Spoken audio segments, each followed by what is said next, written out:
BSc first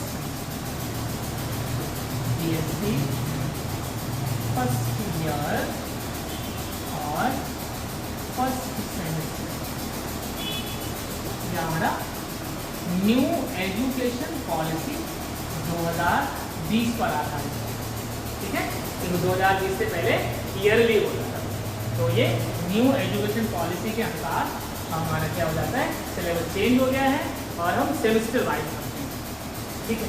subject हमारा chemistry ही है,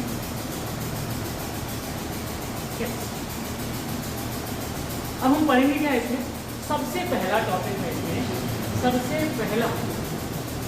सबसे फर्स्ट टॉपिक है रेजोनेंस। हिंदी में से अनुनाद कहते हैं, तो अनुनाद कहते हैं और बहुत इंपॉर्टेंट टॉपिक है, एग्जाम में खूब पूछा जाता है। डिफरेंट टाइप के दूसरे कुछ बीएससी के अलावा कुछ अदर सिलेबस में भी है, 12th में भी है, ये आपका इवन एमएससी में भी देखने को मिल जाता है। एक ऐसा टॉपिक है, ऐसा गुण है योगों का जो बहुत सारे गुणों को प्रभावित करता है, इसके द्वारा बहुत सारी चीज़ें प्रभावित होती हैं। जैसे जैसे हम आगे बढ़ेंगे हम देखते हैं। अब है क्या अनुनाद, क्या है रेजोनेंस, है क्या रेजोनेंस में होता क्या है, अगर हम आसानी से डिफाइन करें, परिभाषित करें, तो मैंने कल आपको सिग्मा बॉन्ड और पाई बॉन्ड बताए थे, सिग्मा बॉन्ड और पाई बॉन्ड, ठीक है। फिर से बता देता हूँ, होता क्या है, जहाँ पर आपको कहीं सिंगल बॉन्ड दिख रहा है, कहीं सिंगल बॉन्ड दिखा, वहाँ पर क्या होता है, सिग्मा बॉन्ड होता है। वहाँ कौन है, सिग्मा बॉन्ड, ठीक है। सिग्मा सिंगल बॉन्ड में जहाँ एक बॉन्ड होगा वहाँ हमेशा सिग्मा बॉन्ड होगा, और अगर कहीं पर डबल बॉन्ड दिख रहा है तो वहाँ क्या होता है, एक सिग्मा होगा, ठीक है, एक सिग्मा होगा और एक पाई बॉन्ड होता है। डबल बॉन्ड में एक सिग्मा और एक पाई होता है। ट्रिपल बॉन्ड की बात करें, जहाँ 3 बॉन्ड होंगे लगातार, वहाँ क्या होता है, एक तो सिग्मा होगा, ठीक है, और 2 पाई बॉन्ड होते हैं, ठीक है। तो ये ध्यान रखना है कि जब सिंगल बॉन्ड होगा तो वहाँ हमेशा सिग्मा बॉन्ड, डबल बॉन्ड में एक सिग्मा और एक पाई बॉन्ड, ट्रिपल बॉन्ड में एक सिग्मा और 2 पाई बॉन्ड होती हैं, ठीक है। सिग्मा बॉन्ड का निर्माण हमेशा हाइब्रिड ऑर्बिटल करते हैं। आगे हम हाइब्रिडाइजेशन करेंगे तो वहाँ समझ में आएगा। सिग्मा बॉन्ड का निर्माण हाइब्रिड कक्षक करते हैं, संकल्प कक्षक हाइब्रिड ऑर्बिटल, और पाई बॉन्ड का निर्माण अनहाइब्रिड ऑर्बिटल, असंकलित कक्षक करते हैं। अब देखिए, सिग्मा बॉन्ड को बनाने में जो इलेक्ट्रॉन यूज होते हैं, जैसे यहाँ पर कितने हुए होंगे, 2 इलेक्ट्रॉन हो, देखिए चाहे सिग्मा बॉन्ड हो चाहे पाई बॉन्ड हो, इलेक्ट्रॉन 2 ही यूज होते हैं।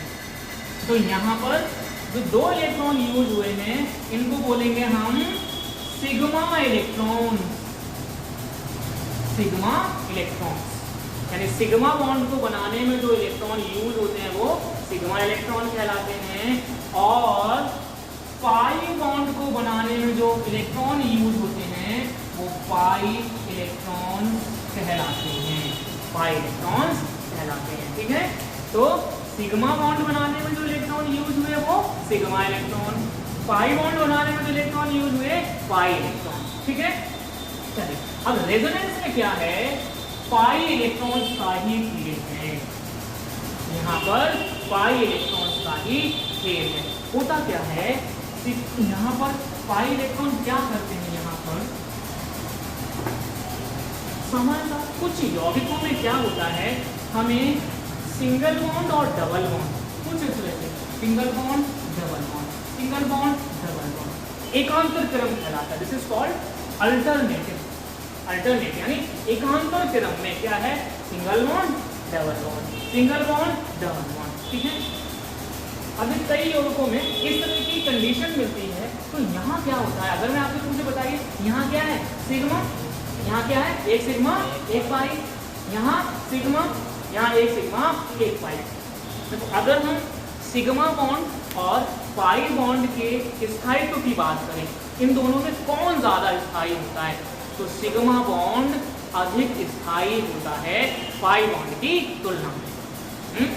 ध्यान रखना है कि सिग्मा बॉन्ड कैसा है, स्टेबल है, स्थायी है, और तुलनात्मक रूप से कंपैरेटिवली पाई बॉन्ड कैसा है आपका वीक है, यानी इसकी तुलना में पाई कैसा है दुर्बल होता है, वीक होता है।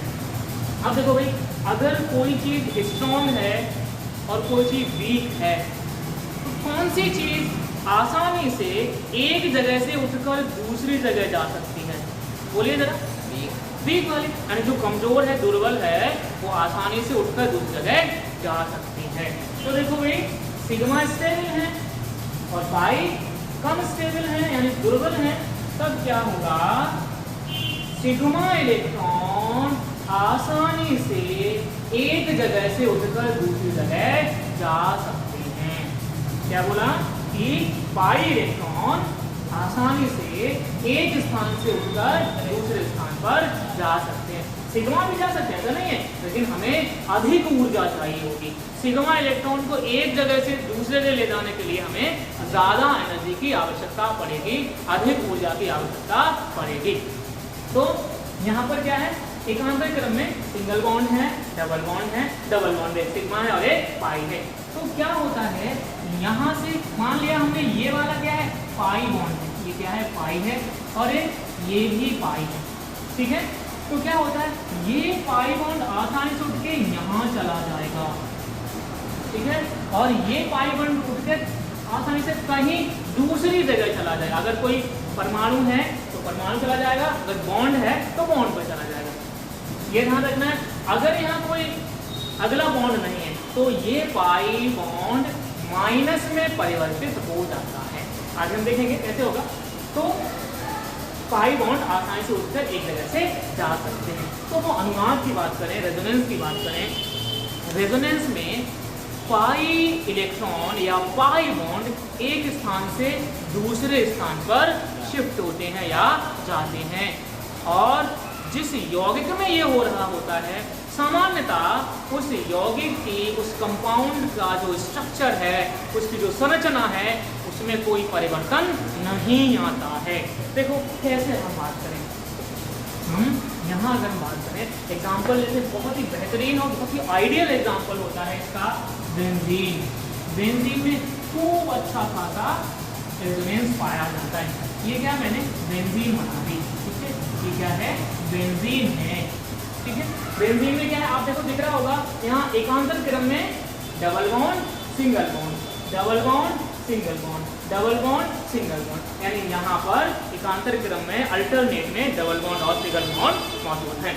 अब क्या होगा, इस वाली जो एकांतर क्रम में सिंगल बॉन्ड डबल बॉन्ड होते हैं, इसको एक और नाम देते हैं, इसको संयुग्मन भी कहते हैं, कॉन्जुगेशन इंग्लिश में बोलते हैं, इसलिए कॉन्जुगेशन या संयुग्मन। अब देखो होता क्या है, अगर यहाँ पर अनुनाद हो, इसमें रेजोनेंस हो, तो हमें पता है रेजोनेंस में क्या होता है, पाई बॉन्ड एक स्थान से उठकर दूसरे स्थान पर जाते हैं। तो देखो यहाँ से क्या हुआ, ये वाला बॉन्ड यहाँ से यहाँ चला गया, ठीक है, और ये वाला बॉन्ड यहाँ से उठकर यहाँ आ गया, और ये वाला बॉन्ड यहाँ से उठकर यहाँ पहुँच गया। तो देखो हमें क्या मिला, क्या मिला, कुछ इस तरह,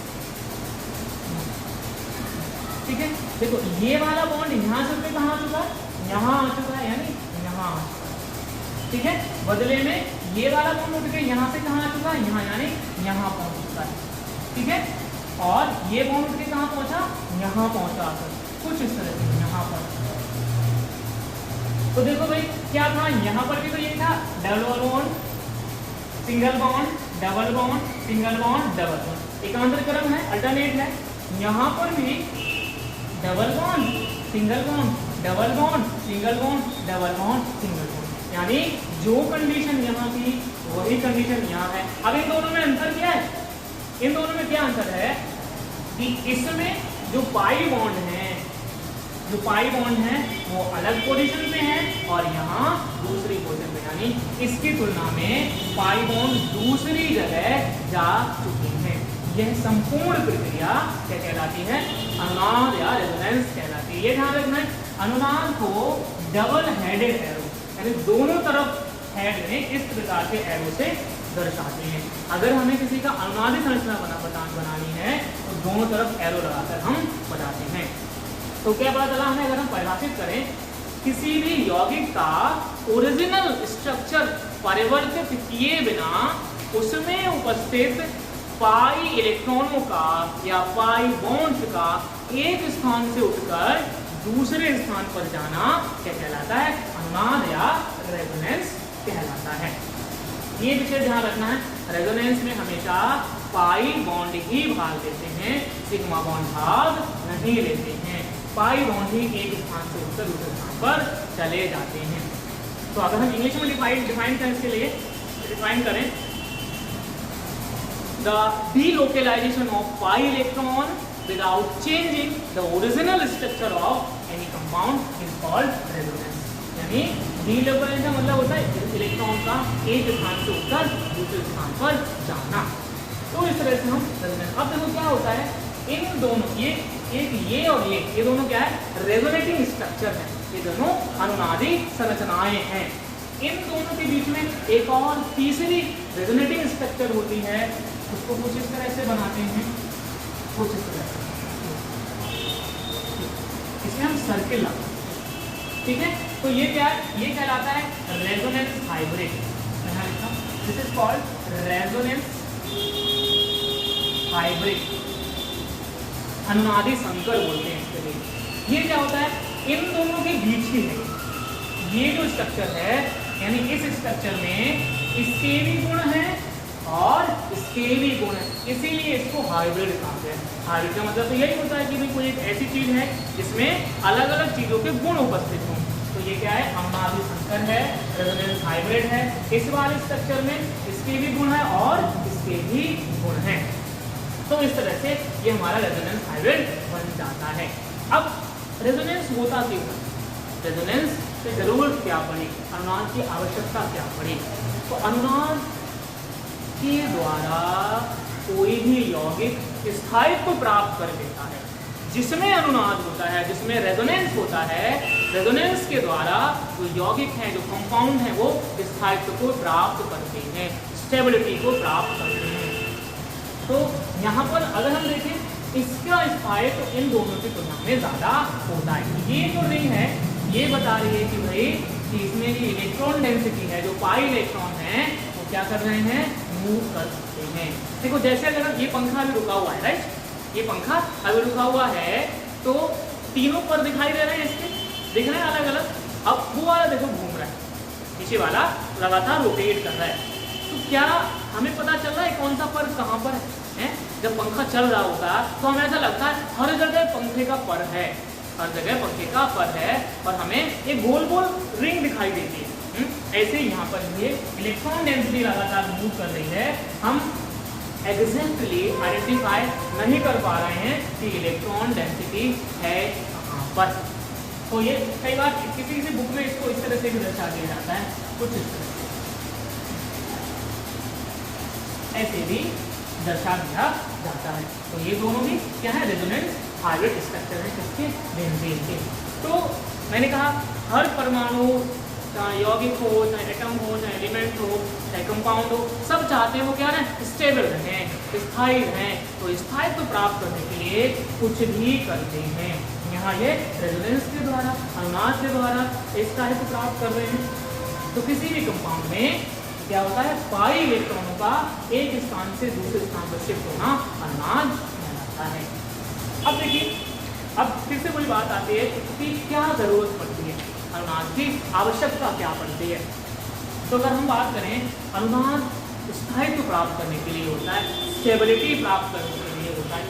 कई बार ऐसा होता है कुछ यौगिकों के, कुछ कंपाउंड्स के जो गुण हैं, जो प्रॉपर्टीज हैं, तो कोई एक कंपाउंड का जो स्ट्रक्चर है, कुछ कंपाउंड का एक स्ट्रक्चर, एक संरचना उसके सारे गुणों को प्रदर्शित नहीं कर पाती है, उसके सारे गुणों को एक्सप्लेन नहीं कर पाती है। तब ऐसे कंपाउंड्स एक से अधिक स्ट्रक्चर में परिवर्तित हो सकते हैं, और परिवर्तित होने के बाद में उनमें जितने भी गुण हैं उनके अंदर वो प्रदर्शित वो करने में सक्षम हो जाते हैं, साथ ही साथ वो स्थायित्व भी प्राप्त कर लेते हैं। तो अनुनाद के द्वारा कंपाउंड क्या करते हैं? सामान्यतः स्ट्रक्चर अनुनाद के द्वारा क्या करेंगे, वो स्थायित्व प्राप्त करते हैं। एक चीज ध्यान रखना है, किसी भी कंपाउंड के जितने ज्यादा रेजोनेटिंग स्ट्रक्चर होंगे, जितनी ज्यादा अनुनादी संरचनाएं होंगी, उतना ही ज्यादा उसका स्थायित्व होगा, उतना ही ज्यादा स्थायित्व। अगर किसी एक कंपाउंड का अनुनादी स्ट्रक्चर 3 है, एक के 2 है, तो कौन सा अधिक स्थायी होगा, 3 वाला। यानी जितने ज्यादा अनुनादी स्ट्रक्चर, जितनी ज्यादा रेजोनेटिंग स्ट्रक्चर, उतना ही ज्यादा स्थायित्व होता है, स्टेबिलिटी होती है किसी भी कंपाउंड की। तो पता चल गया कि पाई इलेक्ट्रॉन का किसी यौगिक का ओरिजिनल स्ट्रक्चर परिवर्तित करे बिना एक स्थान से दूसरे स्थान पर जाना ही अनुनाद कहलाता है।